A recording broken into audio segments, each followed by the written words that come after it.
you've really got to just be up for continuously learning. And I think that's what creates this kind of slightly more wavy career path than a laddered career path. Because if you sit there and say, I am an expert in, AI, if you really believe that and you're not sat there learning what the next wave of AI is going to be, you're going to get overtaken super, super quickly.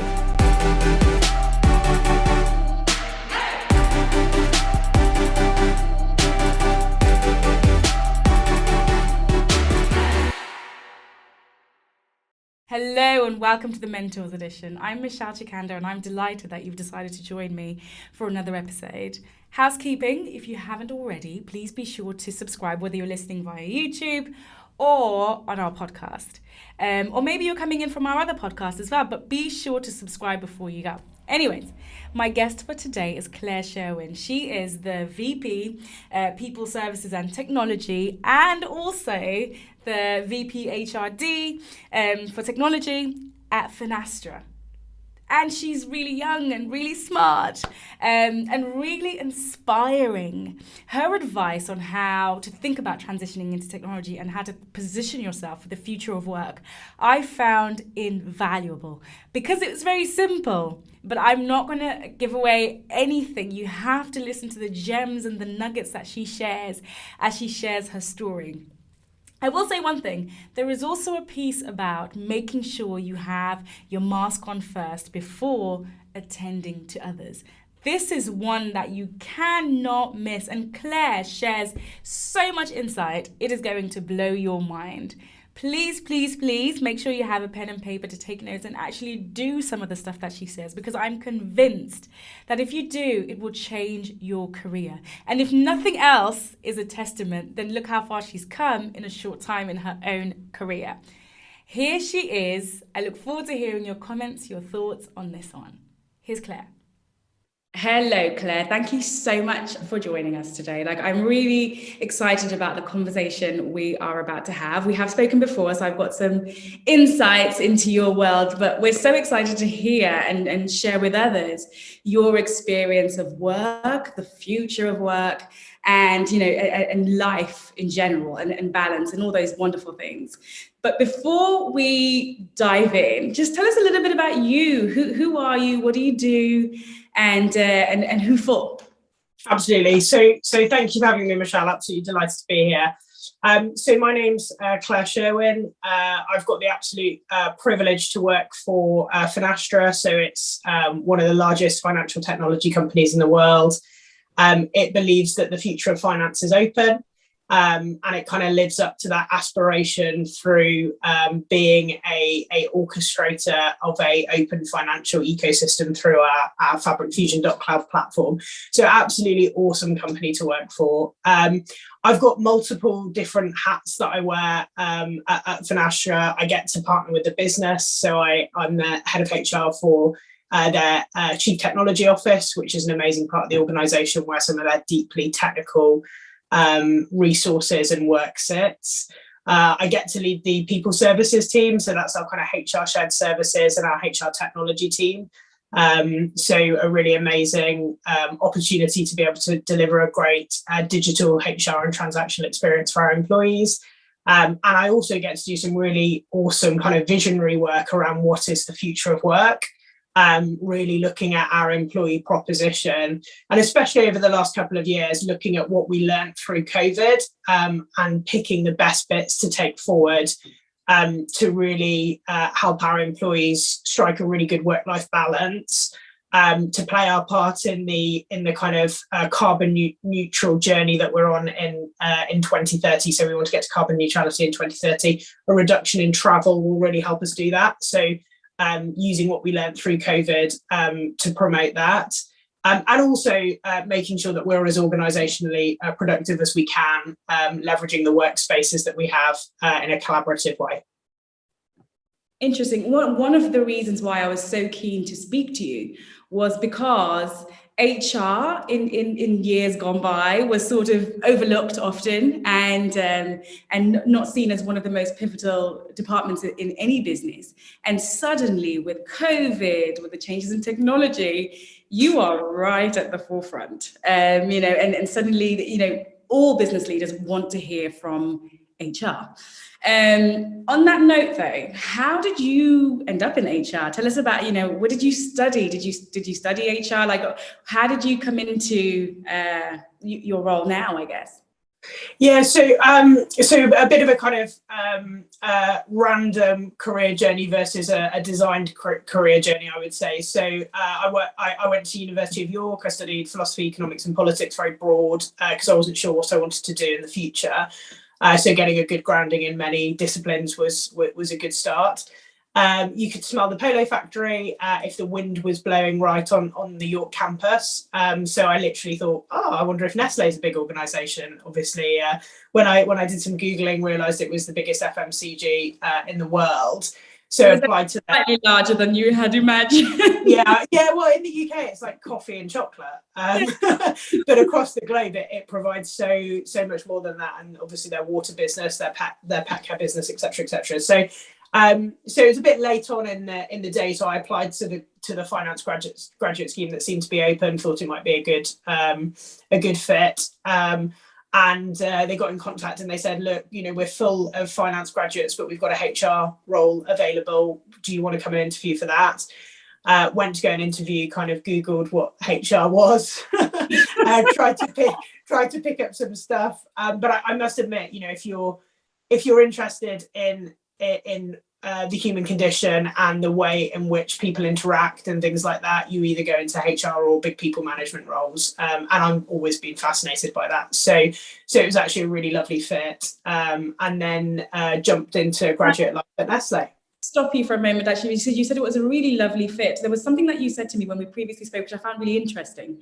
You mentioned your friends and family's reaction to your choice of finance and HR. Tell us a little bit about that. Yeah, so I do think that when you're young, you just look around you, and whatever model you've been presented with or shown is the model that you try and adapt to. And so, when I was younger, the aspirational roles in life were doctors, dentists, accountants, and lawyers. It was just what everybody looked up to. Now, happily, it will be software engineers, UX designers, robots. It'll be something a lot cooler in the future and more relevant for the future. But back then, that was what it was. So I thought, okay, well, accountancy seems like a good progression from economics.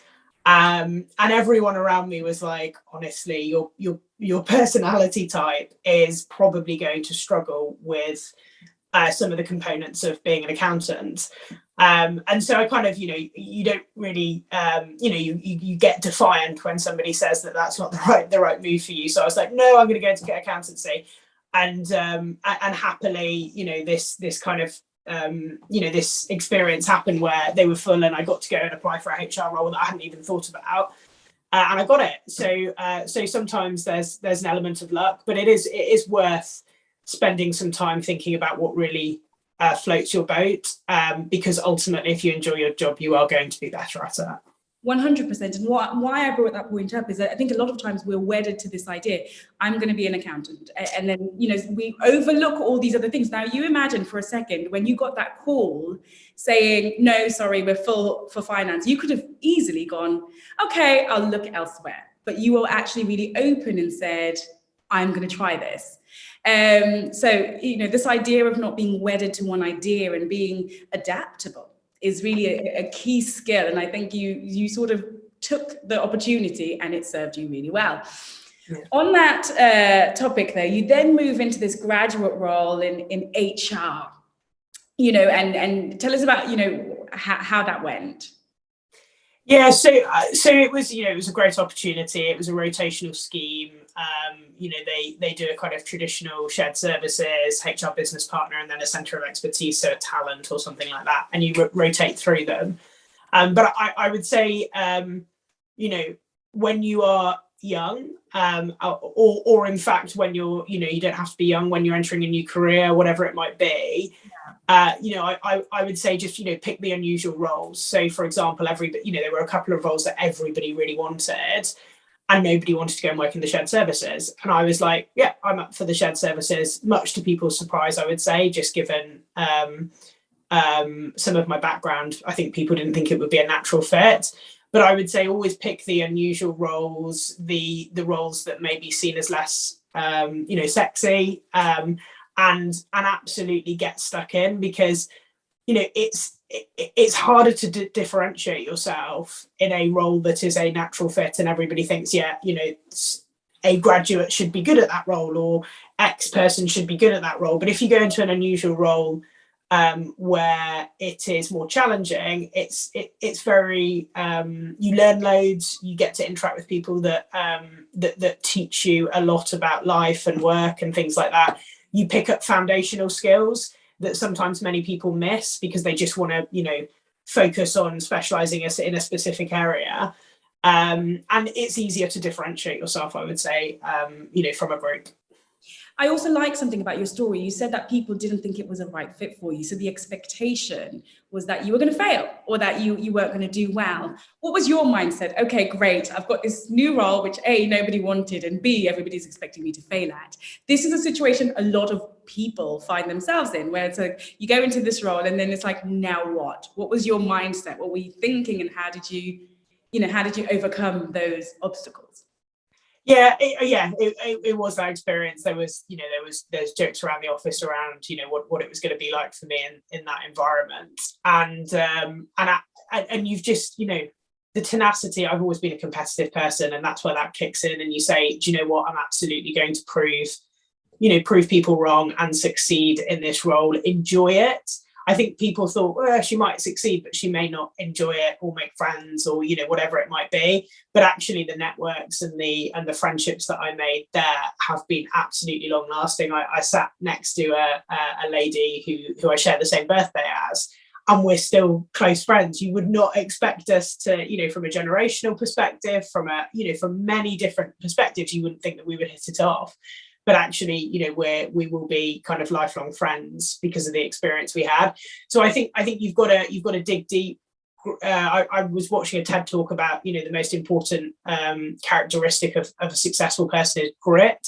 And I think in those moments you've just got to dig deep, find the grit that lies within you, and just stick to it whilst enjoying the experience. Don't just feel like, oh, I've got to get over this to then get onto my next role.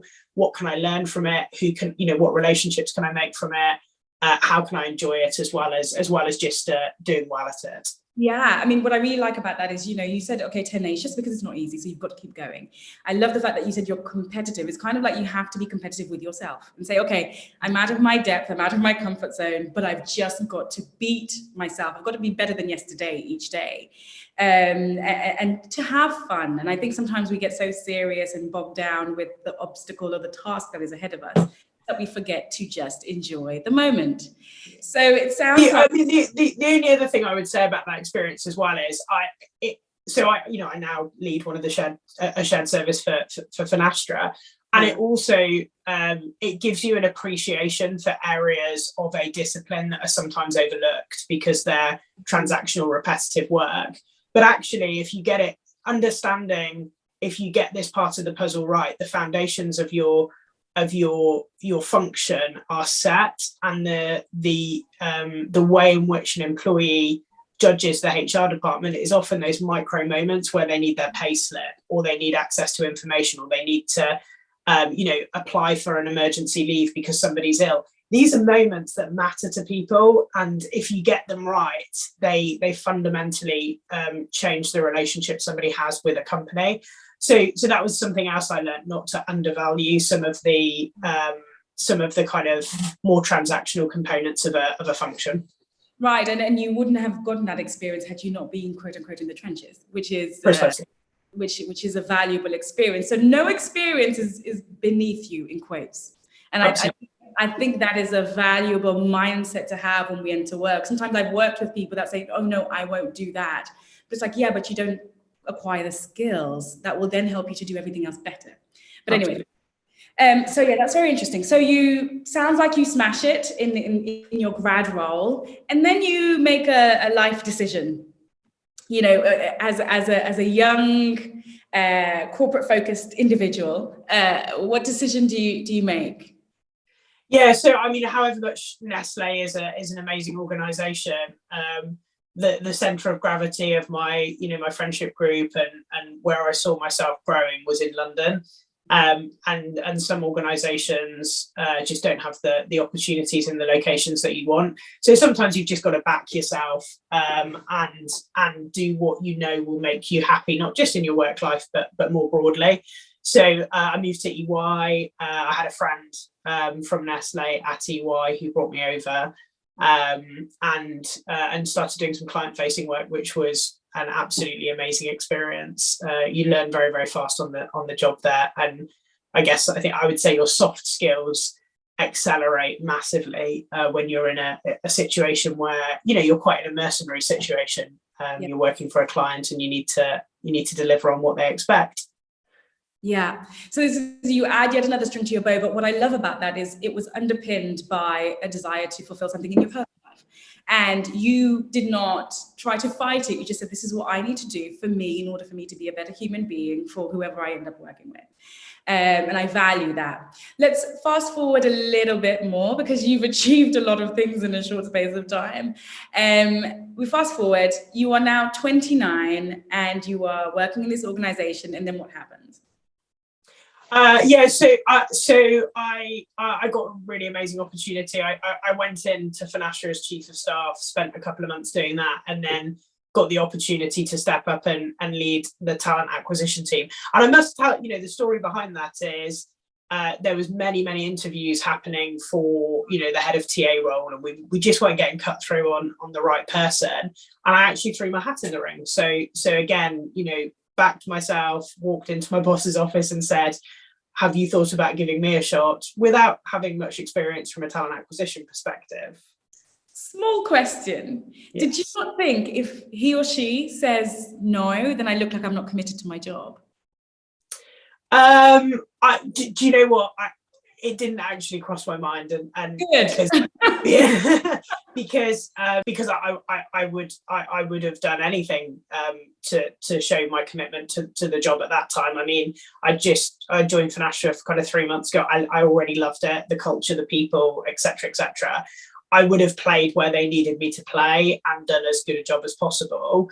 But it did feel like, there was a hole, and that they may need me to play in this area. And if I didn't put myself forward, I may miss out on an opportunity. So lucky enough that that my boss took a punt at me with me, which was really, I'm really forever grateful for that. I do think there's a fair amount of luck in your career, and I think meeting my boss and putting myself forward and things like that.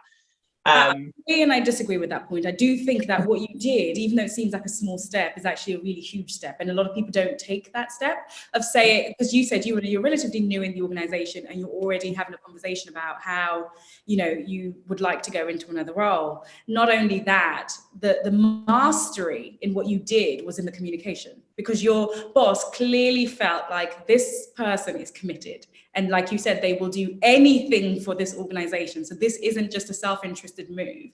This is a business-centered and self-centered move together, which again shows vision. So I think to say it was luck is underplaying it just a touch. And because my job is to analyze these sorts of moves, I can see that a lot of people won't have seen that opportunity and won't have taken it. But this is a lesson for everybody that sometimes, as you said, you've just got to back yourself.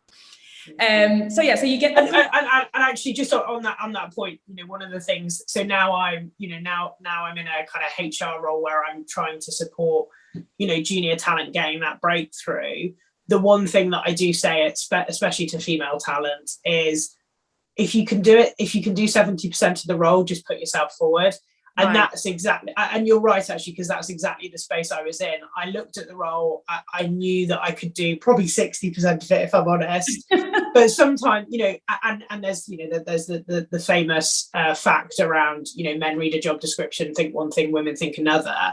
And so coaching my female talent in my businesses to put themselves forward if they can do 70% of the role is a really, really important thing. And anybody listening to this, if there's a role that you've got in the back of your head and you can do 60-70%, just put yourself forward, because if you're talented, you'll learn the rest very, very quickly. and do it in a way that, you know, the business understands that you're thinking of the business, not just of yourself, and do it in a way that the worst thing that could possibly happen is they say no. Absolutely. Right? That was your mindset. Your mindset was, could say no. Yeah. But I'm still going to put myself out there and live with the consequences. Okay, so you get the promotion and you start this role. Tell us about some of the emotions that you experienced and you know how that played out in terms of how you did your job. Yeah. So I mean, amazing opportunity, really exciting role. You know, the thing I loved about the talent acquisition role and that I love about the people services role is it's quite a big people leadership role, and I love having a team to coach, support, you know, work with. I would say, looking back on it, my first 6 months were probably a year was, you know, the when am I going to get found out, imposter syndrome, kind of stereotypical feeling. And I think the way that played out in me was I overmanaged situations. So, you know, I was kind of the knight in shining armor that would ride in and fix everybody's problems for them. Yes, and actually the way to build a very sustainable, consistent team is to, you know, hire better people around you that have the skills that you don't have, and then give them space to be brilliant, and then be there to give them air cover and to coach them, you know, in areas that you're very good at. So I think, you know, I did a good job, but I overinvested my time and energy and didn't give my team the space to flourish at the speed that I could have if I was to do it again. But, you know, that's the beauty of reflecting. It is also the beauty of working in a company that allows you to experience that growth and come out on the other side. So it's a credit of both parts. And then where did that get you? You reached a point where you were doing this over management. You were also a little bit emotionally concerned about being found out, imposter syndrome, which a lot of people experience. And then what happened? So it was kind of first year of COVID, and I was working too hard, you know, still in this mindset that if I step away or you know, miss a beat, then everything's going to fall over. And of course that's absolute nonsense. Nobody is irreplaceable. And you know, and I went through a coaching experience. So you know, my boss always supports me in the absolute best way possible. So at the time that I took this leadership role, and she also put some coaching in place for me to make sure that I could take the step up. And I had a coaching intervention that was just quite transformational, I would say. I think it was a point in my life where you know, personal pressures were there as well. So there were some things happening. We wanted to start a family, all that kind of stuff. We were in the middle of COVID. We were all drinking and eating too much. I was doing too much work, and I was constantly on, because if I thought that I switched off, the world was going to explode, even though that turns out not to be true. So I just went through this. It was the start of a new year, and I really was like, right, I'm going to focus on my fitness, on health, on me as a person, and then give my team the space to be as brilliant as I know that they can be, and just take a step back and allow them to flourish a little bit more. Yeah, and it sounds like, you know, a lot of people, it's hard to have gone through the COVID situation and have been professionally unchanged. I think it caused a lot of us to rethink how we were doing things. For you, it sounds like it wasn't about the fact that you wanted to do less, but it was the fact that you needed to give your team space to develop into themselves, and also be the best version of you, not just for them, but for yourself. And there was one thing that you did, that I thought, this is just a small shift, but it makes a big difference. Tell us about your golden hour. Is it an hour and a half in the afternoon? Yeah, it was just carving out time to go on a walk. But it wasn't just going on a walk, it was switching all notifications off on your device.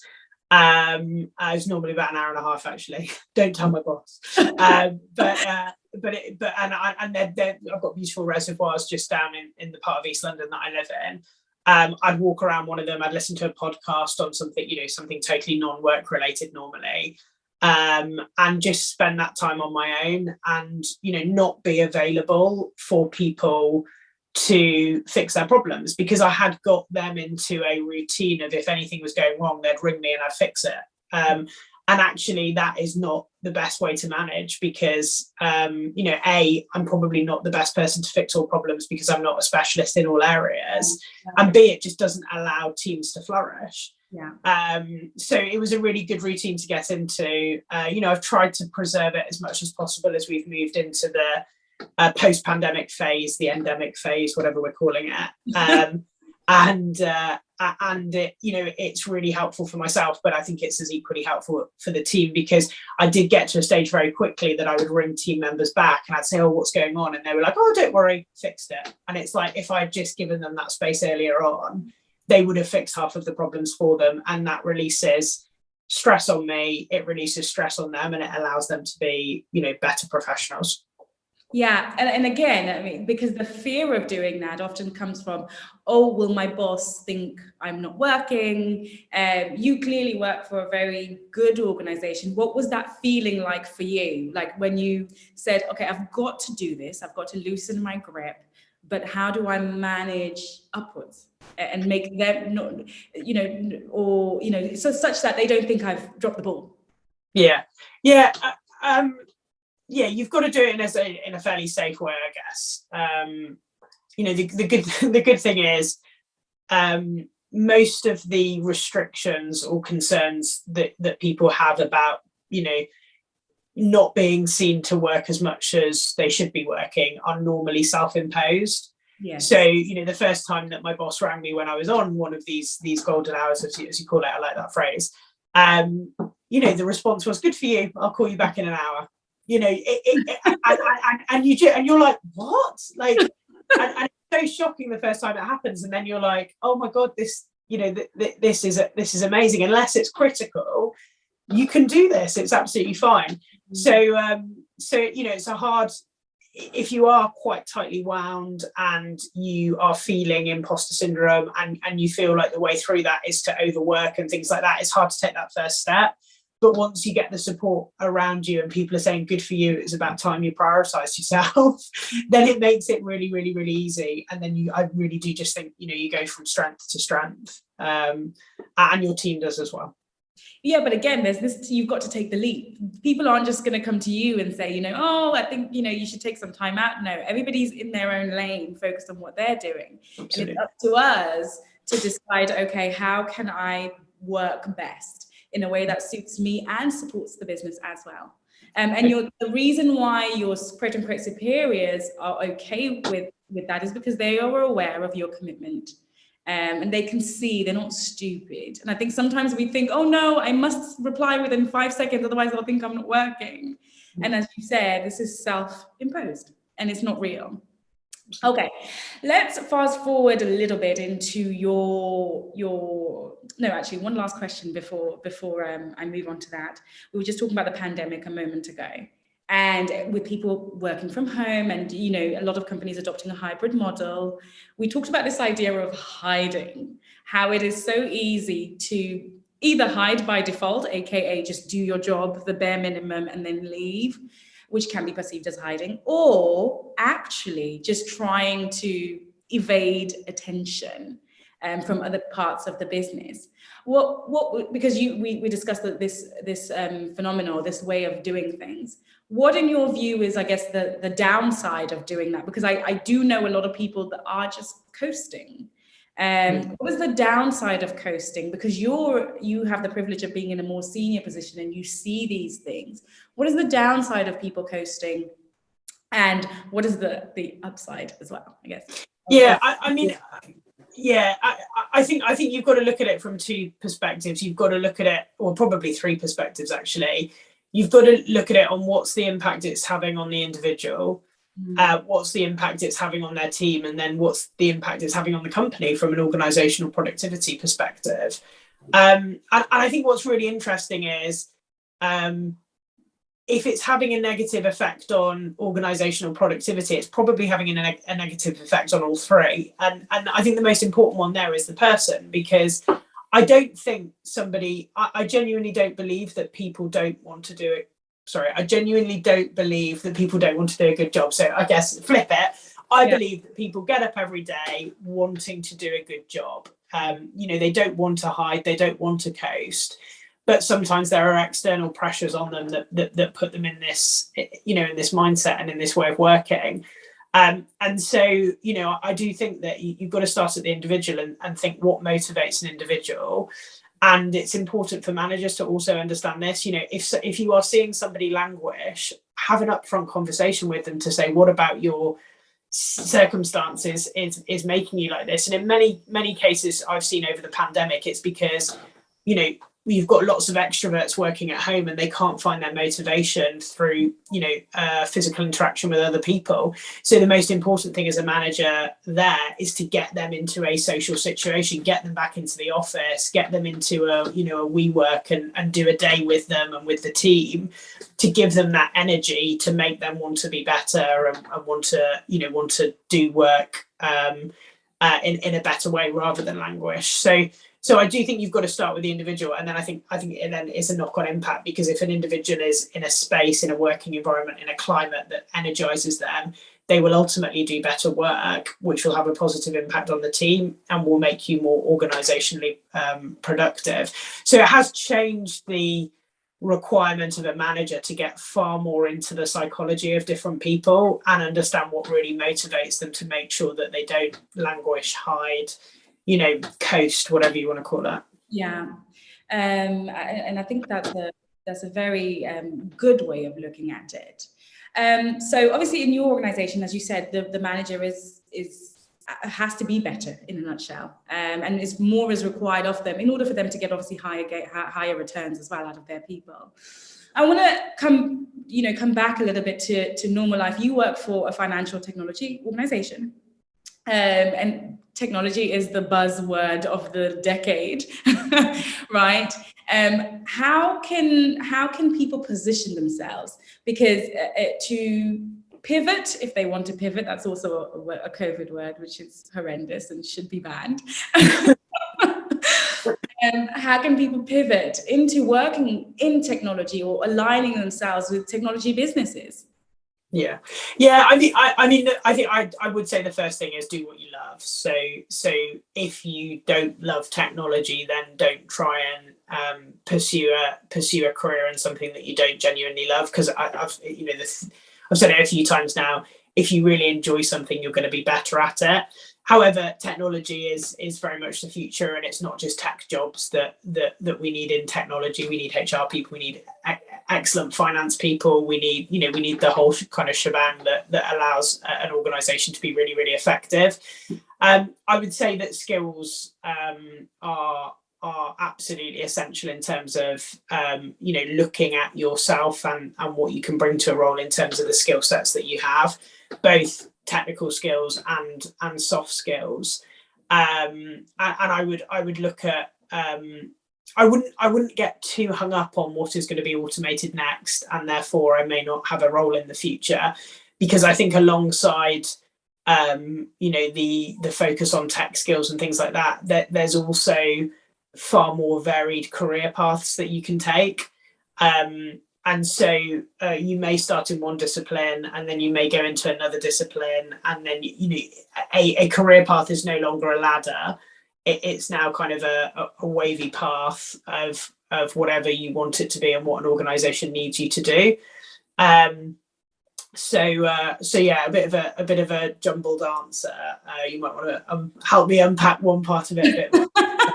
No, absolutely, because I think there is a lot of emphasis, and I've made this mistake as well, of saying, oh, if you're an accountant, you might want to rethink that because AI is going to take over that. But as you say, with the decline in conventional accountancy, with things being computerized, there is an added layer of people needing to translate the technology for lay people. So with everything coming down, there is always an opportunity to interact and engage with that. So you're absolutely right.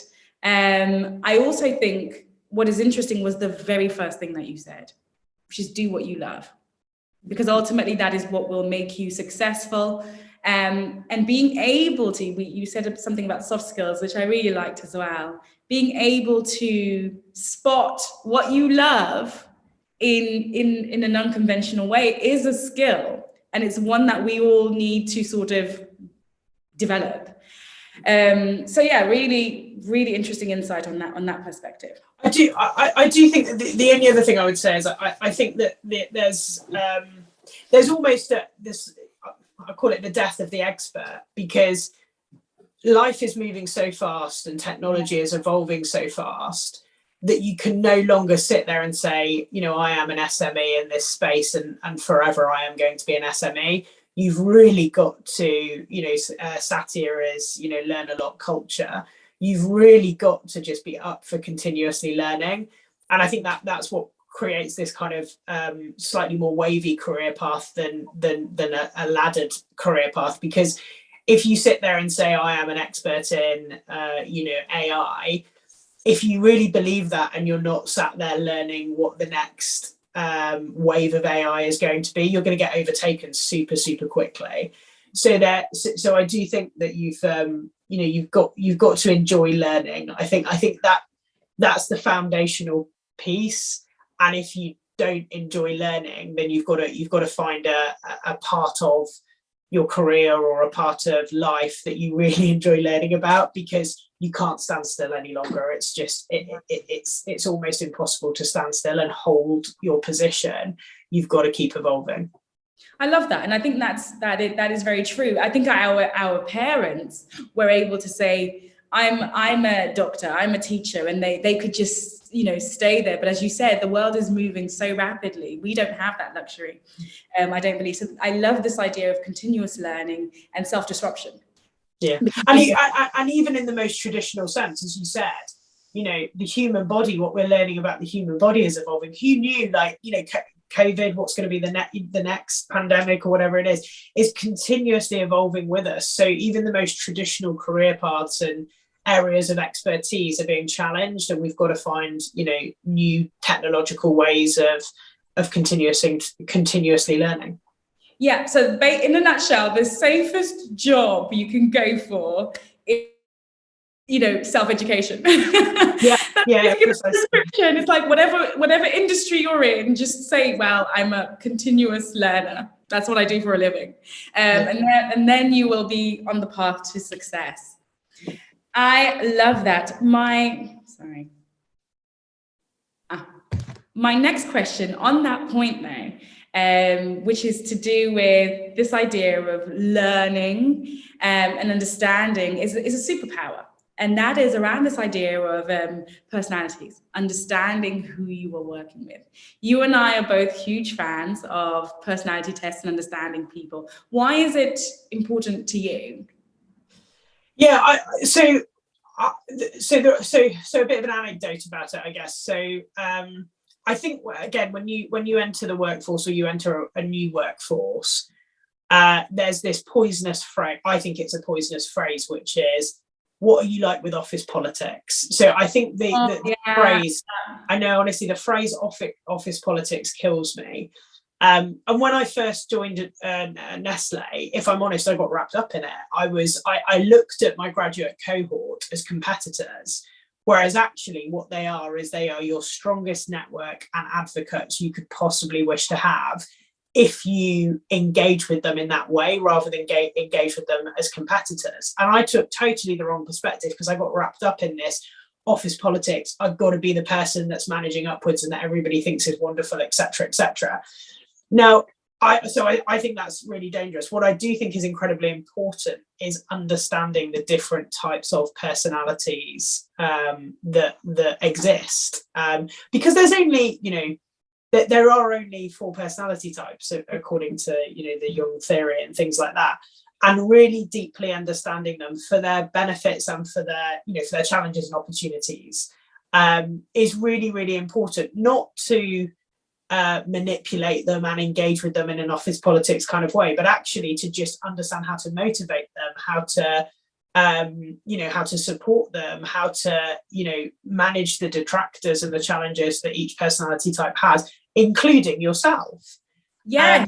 And so I think that it's hugely important. I think that whilst it's also fun to understand more about yourself and, having your colours or whatever personality type techniques people use to kind of tease it out, I think it's really, really important, and giving you that toolkit to be able to spot different types of personalities within the organisation and understand how to engage them, how to motivate them, how to get buy-in from them, how to push through organizational change in with different groups of people is hugely, hugely important. And I think it decompresses and takes away this fear of, do I have to be good at office politics? No, you just have to be good at understanding what motivates different people, what engages them, and leveraging that. I think it's hugely important, and it's something that I think every team should engage in for sure. I agree with that. I mean, what I particularly like about what you said is it's not just about understanding other people, but it's also about helping other people to understand you. So one of my things, for example, is I am not the analytical personality type. I'm not organized, and I can't work in a straight line, as it were. I kind of work something like this. And in order for people that are used to things being orderly, I had to self-manage and say, hey, if I'm doing this and it's driving you crazy, just let me know and I will do my best in that moment to straighten things out and present them in a certain specific way. And I think that has been one of my greatest assets. Yeah. Because rather than people getting frustrated with it, which they still did, still do, we were able to communicate our way through that. And we have a win-win situation where I don't feel completely constrained, but I make working with me easier for those around me.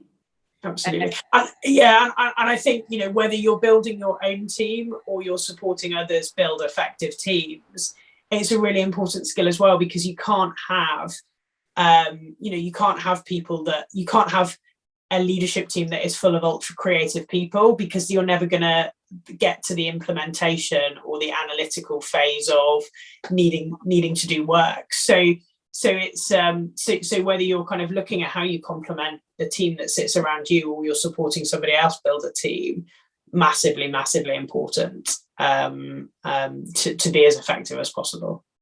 Tell me, this is a bit of an impromptu question, but I feel like there's something in what you just said about self-awareness. How much has that played a role in your career?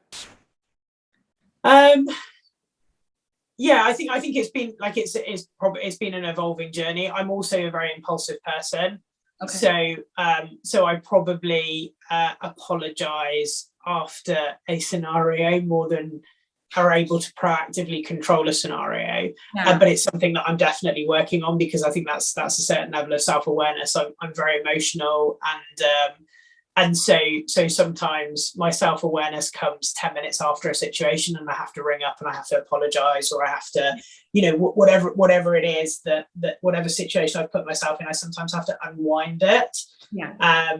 Which is, but again, that's part of who I am, and stuff that I can constantly work on. But I think self-reflection is very important, but don't get too wrapped up in it as well, because it can lead to kind of analysis paralysis. I'm not going to say anything because I'm fearful of the way that it's going to be perceived or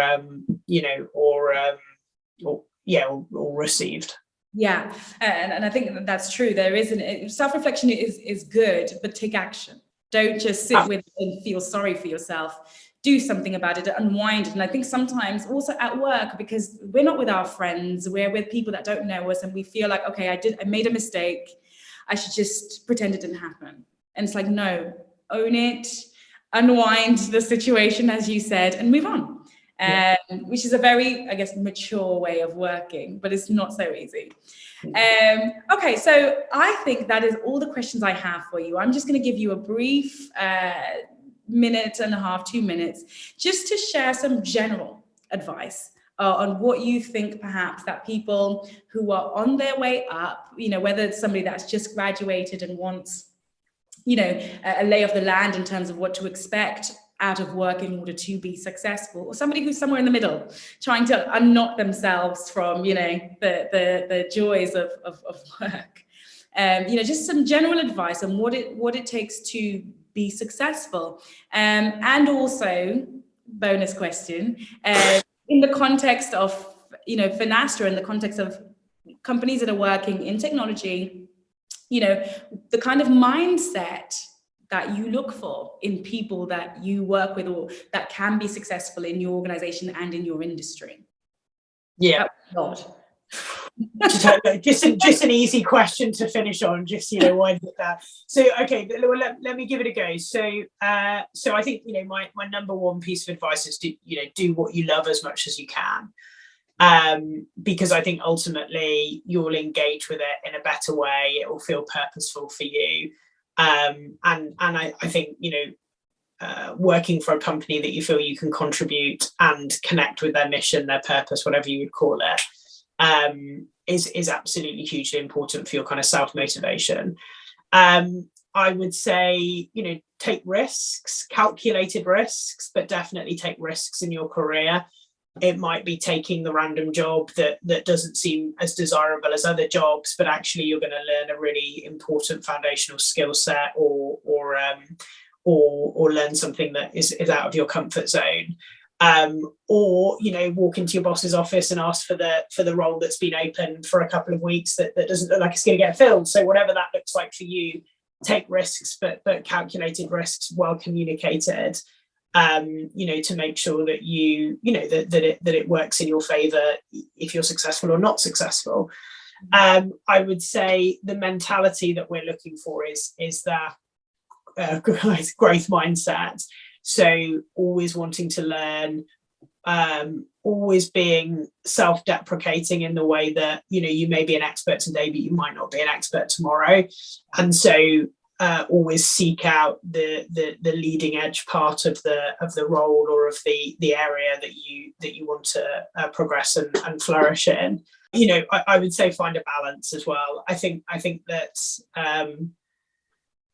people get very tightly wound up, and it's creating quarter life crises and all this type of thing. And I just think you've got to be as balanced as you possibly can in what you do for consistent long-term success.